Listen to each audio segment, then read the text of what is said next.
Sam in 2017.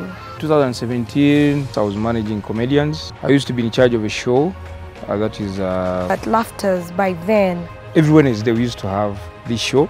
It was a Wednesday, I remember. It so happened that my colleague at office was not feeling well that day. And so I tell her, you know what?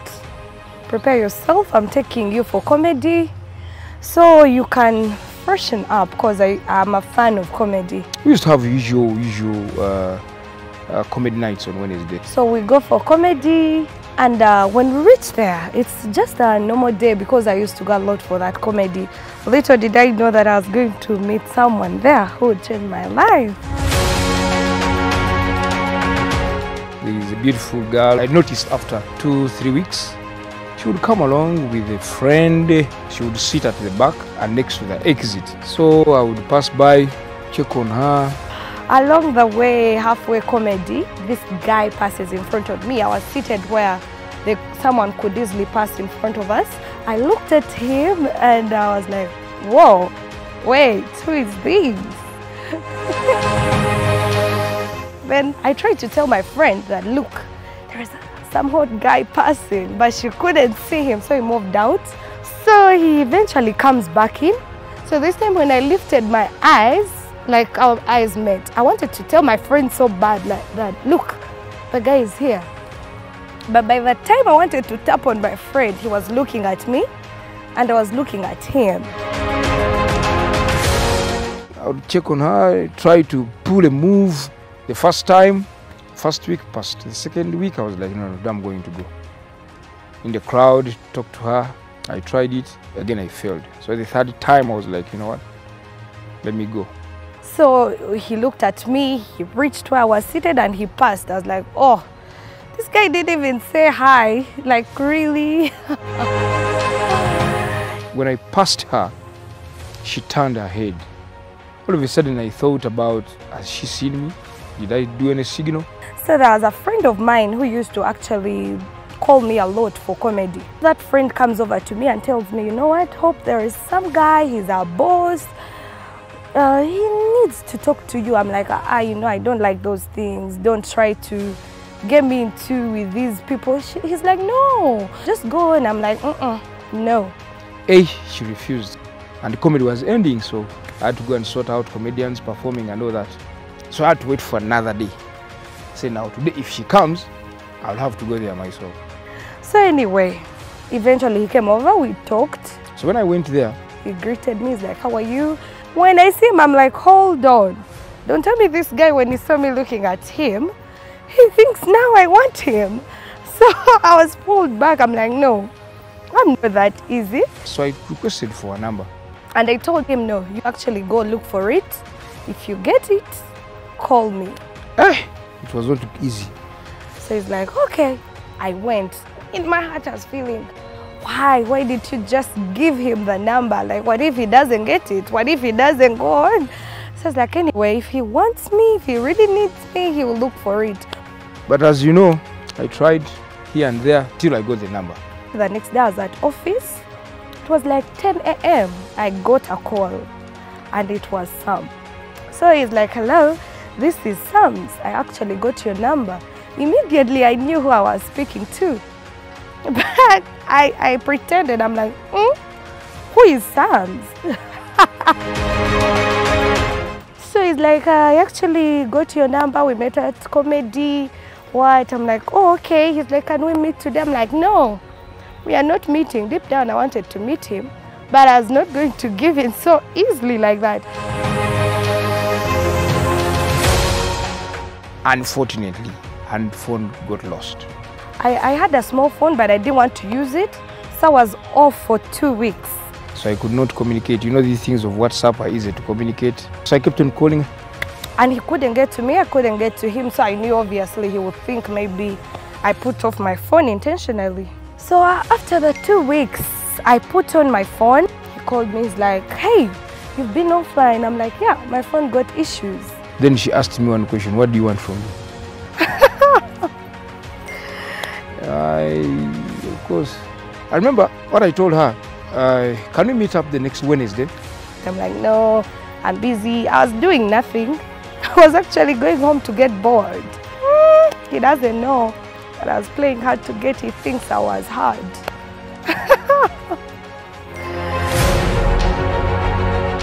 Eventually I agreed to meet him. She said, okay. This time around after the show, she waited. And the first day I met him, I remember he met his friend. And he told his friend that, you know what? I think I'll marry her. That was 2017. And I was like, he's lying. He's probably trying to make me feel happy. But what I didn't know was he actually meant it. I felt so proud that I'm talking to somebody that I've been chasing for so long. I bought her phone. She got online. I met him that first time and he had bought me a new phone. He had put like a monthly data bundle. He started caring for me so much. From that day, started meeting up weekends. I would pick her up at her sister's. She used to stay with her sister Mercy and John. I'd keep coming in, just around. Then love started growing. We went on just like that till today. What actually first attracted me to him was that he was very smart. He had this strong cologne on, and when he passed, it's what I perceived first. I got that fragrance. And he was looking nice. That's him physically. But when I got to know him, he was very caring. All along in my life, I've always tried to pray to God to give me a prayerful woman. And the times you'd want to see her, she's always in church. She's always with the sisters. She's beautiful. She's one person you can look at and really get attracted to. She's patient. She loves my family. And I keep telling her that we are going to have beautiful kids. There are so many things I will never forget about him. But the main thing is the proposal. It was too much. Well, the proposal is an idea that I projected, and I told my team, we have a production team, Plains Media. I wanted something that can go off the waves. It involved a lot of permissions, it involved a lot of risks. You know, it was in the middle of the road.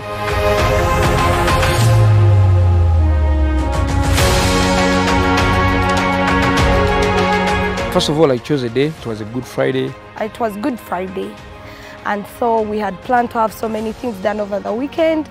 So one thing was that we had to have a luncheon at UCC for ICT companies. So I woke up thinking, and I actually told him, you know what? I don't feel like going all the way out official on Good Friday. I'm like, I don't want to attend it. He's like, no, please, let's go. We need to do this. I was like, yeah, we have to do it for the company. I'm like, okay, let's go. We reached in town and he diverted me.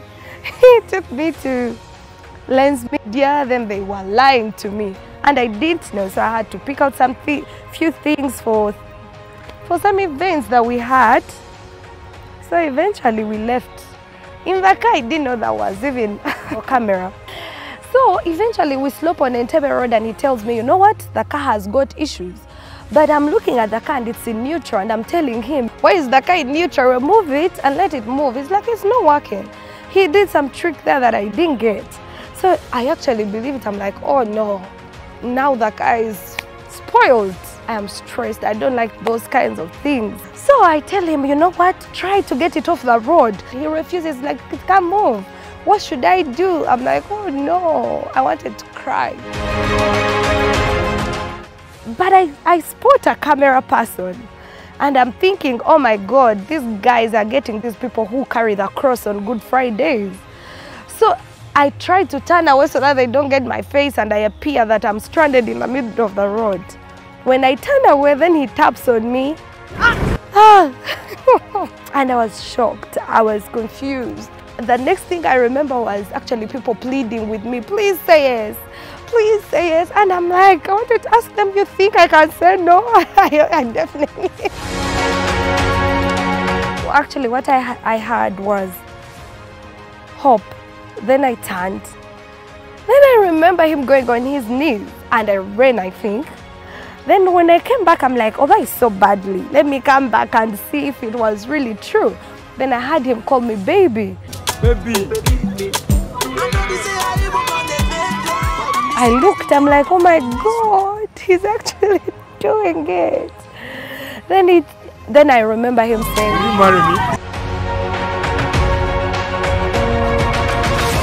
I don't even remember saying yes, but I mean, what was he thinking? It was a yes. I definitely want to say yes, but I was so shocked. I wanted to cry, I wanted to laugh. I still can't believe that it happened. I can't, it's too much. And as you saw, she was really surprised, and that is what I really wanted. But chintu chantabukako, I didn't know that all of a sudden TV would pick interest, social media, Facebook. Even at one time, I remember at around 7, Facebook blocked my account because of the overwhelming tweets and posts linking to my account. My account has been running it for business and personal things. This thing went up to 800, 1,000. Abantu nebakubira amasimu. I had interviews. Nembagamba bane munjagazachi. Ngechintu kitapuse. Omu ku bafanda bakulu nambuza nangamba nti, you man, where did you get permission to block the road?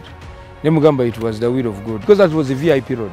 Me, I just did it. I didn't. So nenchikubawo nenda chikantono nyo tate Museveni naita ndoza naye alaze kola ba propose. Kwanga yavo agule esima byali apa pagenda ko.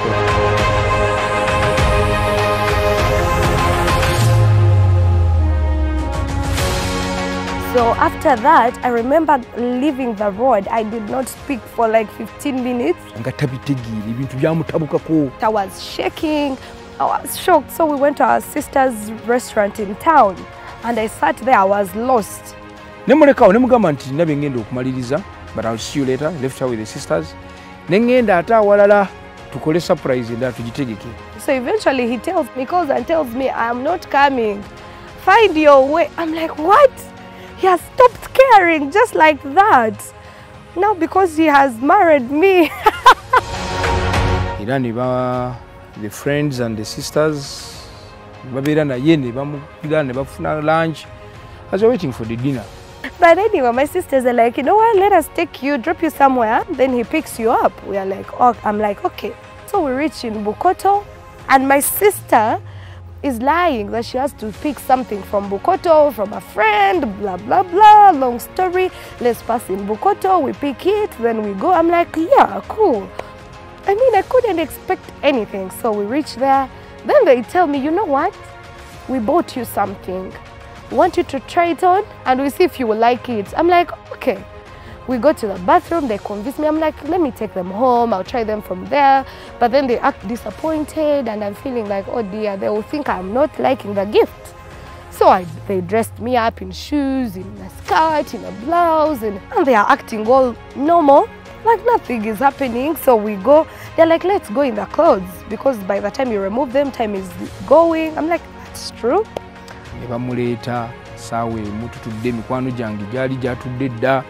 My friends were all waiting to see what is going to happen. Then I enter, then we go to our next place, and I'm seeing cameras, and I'm seeing friends, and oh my God. Now that's when I really broke down. I was like, what? It was a different story. Actually, this time around, she cried. I never cry, but this time I cried. I almost failed to enter. It was too much. Good enough, there was a band, dinner, that's when it sank in that this was actually a proposal dinner. And I was like, what?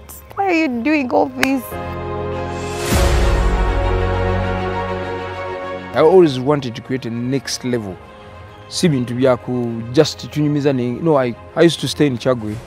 So it is a distance from where she was staying to. So whenever I reach, she calls me, have you reached? When I reach, I used to tell her, I've reached. So that kind of communication, go jirabanti inaje batusa. Kwigamata chali nti obanku kwagala something. Actually, I told her one thing, that this sagala nyo kubera ubanga deni nti we are dating. I want us to be serious about something. I had actually never met someone like him. He lifts my bag, he opens for me the door. He's caring. He's selfless. He's giving. He goes all way out for me, like all way out. She's a good wife. She's a good mukazi omulungi bwatyo okubeera ekyagwe si kyangu. So she namujja Kampala naye abeera ekyagwe. She drives to town. So I appreciate. Our love was kind of a love at first sight, because the first day I saw him, I knew he is the one. He's the one I want to be with. I didn't know what exactly it was about him, but I was drawn to him and I knew that this is the guy I wanted.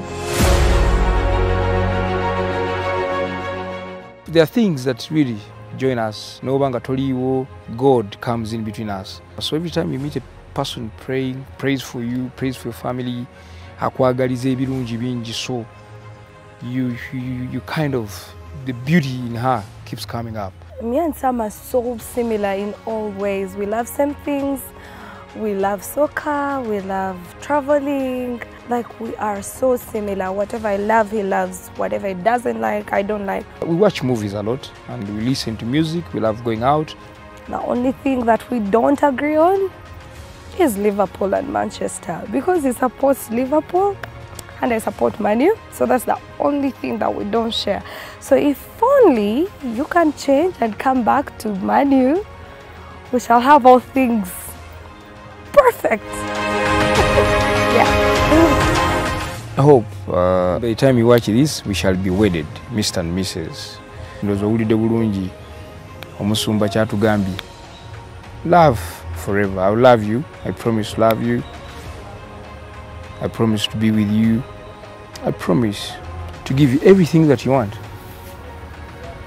And I promise that you will be mine. And I dedicate to you this I promise. That song I promise to you. It's by Bobby Wine. You love that song. Yeah. This is what I am. In love with the princess to the max. Excess amount of loving is what I give to you, my best friend. Check this. I can't believe I'm crying. I never cry. Thank you. Thank you for loving me. Thank you for making me your first priority. Thank you for always being here for me. Even I made this my tantrums. I mean this though. Everything. You know what we've been through. You've held my hand. You've loved me.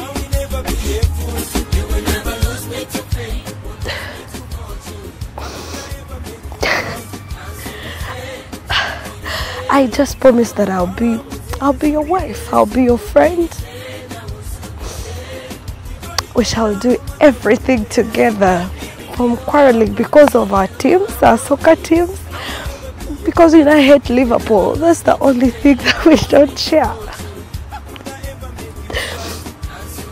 But I promise to be here. I promise to be your friend, your confidant, your everything. And I will not disappoint you.